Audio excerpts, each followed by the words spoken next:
Cardi B has been charged with assault and reckless endangerment.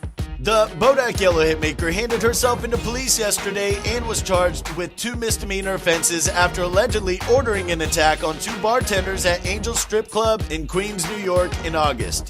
The 25-year-old rapper reportedly had her mugshot and fingerprints taken at the station before she was handed the arraignment date of October 29. Tacopina, the attorney for the alleged victims, told TMZ.com she continues to threaten them and clearly thinks her celebrity status is going to get her out of this. But it doesn't matter if her name is Cardi B or Carl B. If she commits violent assaults, she will be brought to justice.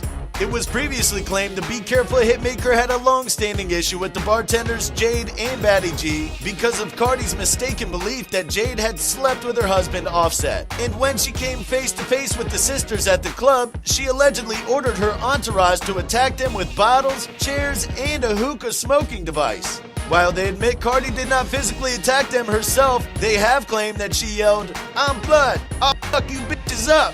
The I Like It hitmaker has denied the allegations against her and previously accused the sisters of seeking publicity. We're betting you loved that video. Wasn't it great? Well, like and subscribe to get even more.